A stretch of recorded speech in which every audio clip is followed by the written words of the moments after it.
Welcome to another great episode. We have another great guest, Martha Navarro, with us. Thanks so much for being on, Martha. No, thank you. Appreciate Thank it. you very much, Marlo. You're welcome. So tell me a little bit about you. What got you in the industry? How long you've been in? I've been an agent for 20 years. I love Arizona. I love the heat, and I enjoy serving my community. Mostly 99% of my clients are Spanish speaking. I am from Guadalajara, Mexico, and I've been enjoying this business because my forte is explaining, not only translating what you, my clients, my community are doing when they are signing papers, but explaining. That is what I am amazing. And I like to grab a piece of paper and do my scribbles. And sometimes when I finish, the people grab my paper, even if sometimes I'm ashamed of my handwriting. I love that they got those little palitos and bolitas because they understand better all of these documents when they are signing for title. Makes sense. Thank you. So tell me, what do you think is your greatest difficulty in the business? What are some of your greatest challenges right now in helping your clients? Well, I think it's not only me, it's the business. The business is life. Every day is different. But if you have a buyer that is only in the minimum wage, it's tough for them. They need to get a cosigner, or maybe one of the teenagers that are getting more hours in the job or more hours in Jack in the Box or something.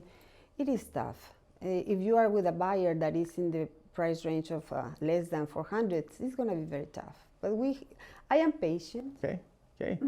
So once you've found someone a home and they've moved on, you've done that part for them. How do you keep in touch with them? What do you do to make sure that they Those know are that you still love them? secrets. That's okay. It's something you do. What do you typically do?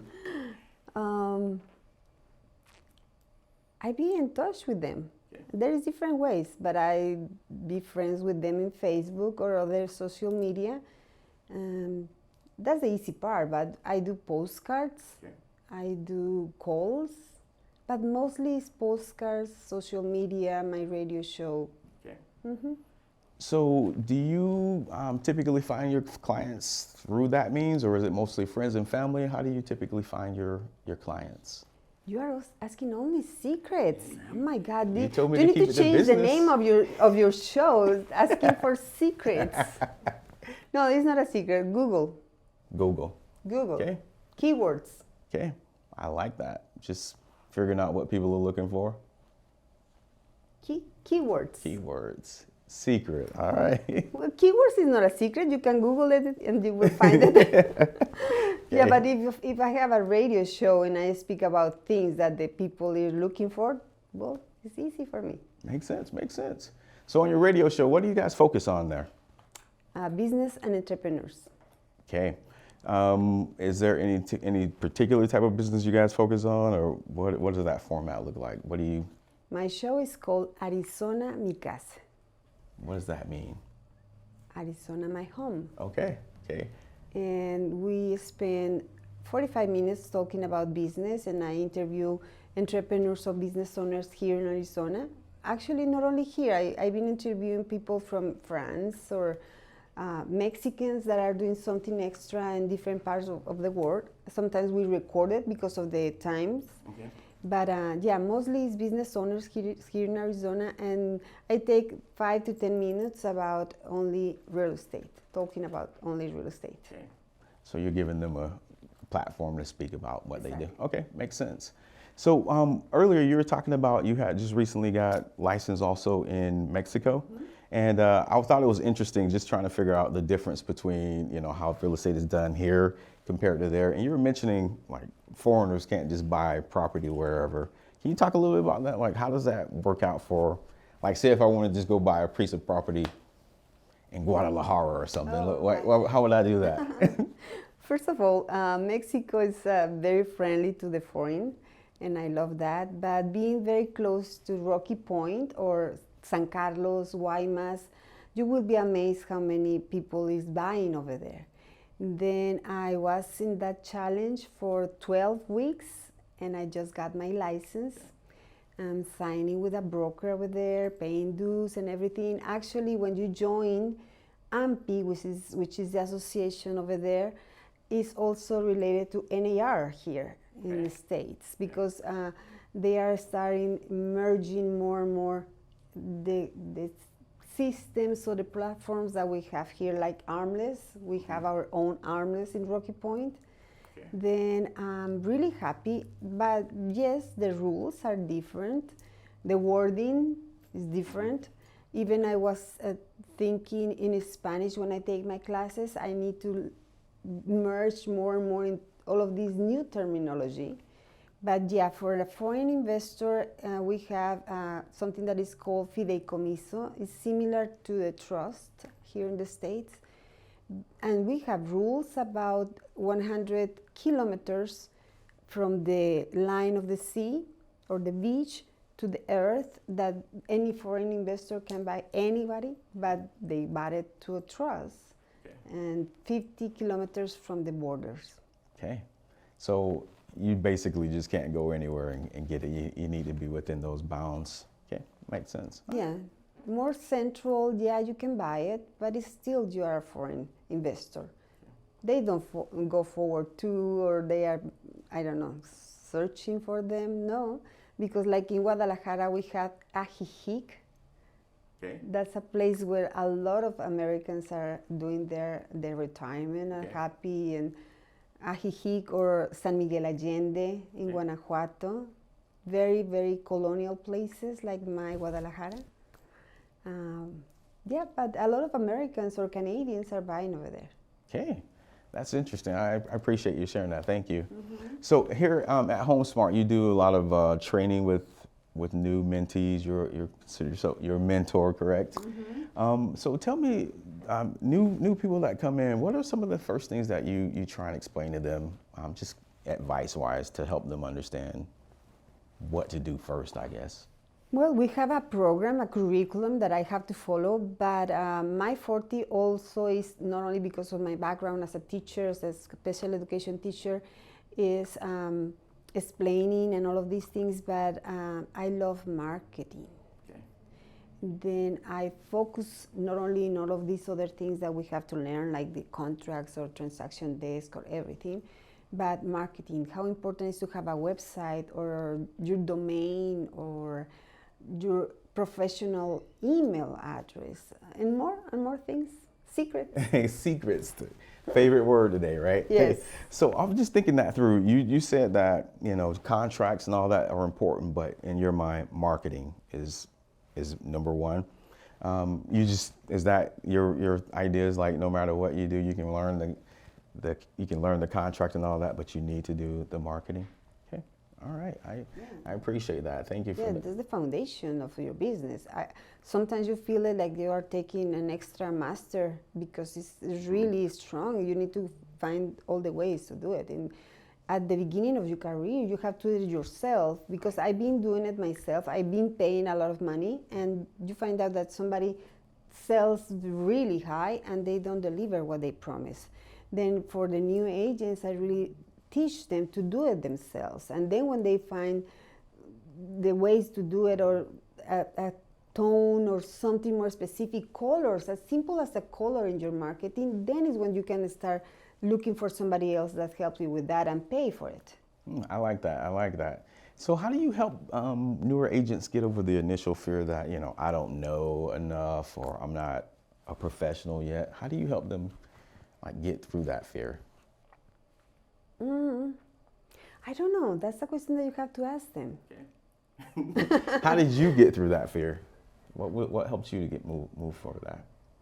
Well, learning is the basic, I think, because if you don't read or prepare yourself and learn, then you are going to be stuttering, you are going to be uncertain when you are explaining. Even if you ask for a signature, you're going to be like, where, here, there? No. Learning. Go to the classes, take more courses.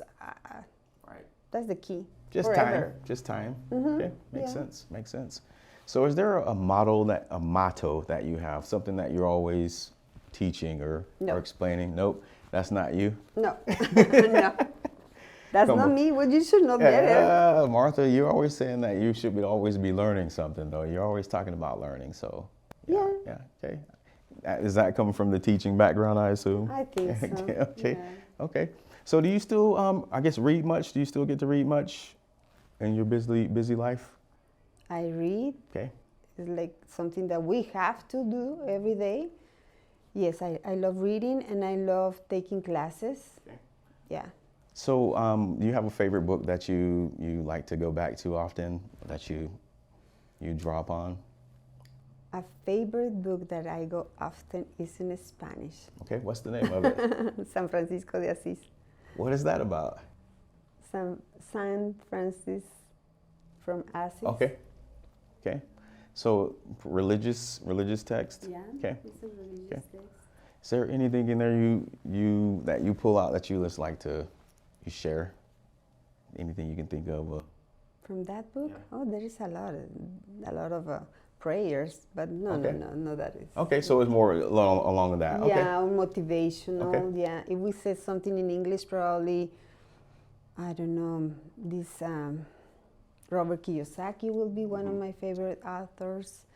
A lot of personal development. Also, I read a lot of marketing, and there is a guy, Carlos Munoz from Mexico, that speaks a lot of marketing. Okay. Yeah. Okay. All right. So self-help, spiritual uplifting things is your thing. Oh yeah, Okay. if that's one of the things that I say to my mentees. If you are doing a password, do something in the password that every time that you write a password, you remember something, or your goals, or something that your purpose in this month, or something. In the password, you can write a lot of things. That's a great tip. I like that. I never thought about that, and something that you're writing every day. That's great. I appreciate that. Thank you so much. That's a really good tip. So thank you. Yeah. Challenges. You said just buyers right now, finding something for them to buy. Again, I just wanted to kind of go back to that. Like, I'm just, what are you doing to help with that? How do you stay afloat? You're still successful, so you're doing something right. What are you doing to find those homes for your buyers? I think that the network with the sphere of the client, or not only the clients, but family members of those clients, sometimes they can help us looking for a property that is somebody else in the family that are thinking in selling it. That will be a good thing, even though that will come at like a pocket listed that is not allowed. I'm not talking about that, but it's just helping. The same, our client can help us too, but the network with the college in the office, every agent, if it's not my mentee that comes to the office, I always ask him, listings, do you have listings? And that is something that we play here in the office, and that's how we help each other. Okay, so just digging into more of your network, finding. Okay. Yeah, I like that. yeah. I like The that. Hispanic Association of Realtors, that's another one, good one. I like that. So in your business, is there anything you wish you would have known earlier that you know now that would have benefited you? Oh, there is a lot of things, a lot. What you think one thing that sticks out to you most? For me, setting a business plan is really personal, but I think that each one of us has to do a business plan. And when I say personal, I remember the first time that somebody asked me for my business plan, I get mad because it was something personal. But maybe instead of getting mad, I should just get over it and don't take it so personal. But yes, I think a business plan is the most important thing that we have to do, and not at the beginning of our career, every month or every day, or not only a business plan. It's something that you have to sit down sometime, or separate, or I like to do it on the beach, then in my birthday. But when my mentees are doing a business plan, I don't ask them about the business plan because I really think it's personal, because I think that's me. But yes, business plan is something that I should be doing it more often at the beginning of my career. But I stopped doing it because I thought that they are going to be asking me. Okay. It was a big mistake. But if somebody asks me right now for a business plan, don't ask me, because I will not answer. It's but you do have it. I do have it, and I always say to my mentees, do a business plan. And I always give them the red envelope. Okay. That's a secret. Yeah. I like it. Well, thank you. I appreciate that. So where can we find you at? Where can the people find you? Martha Navarro at Arizona Mikasa. My website, Arizona Mikasa. My phone number, 623-341-6345. Well, there is only one Martha for me in my life. I appreciate you coming on. Thank you so much for spending a little bit of time with us. Thank you very much.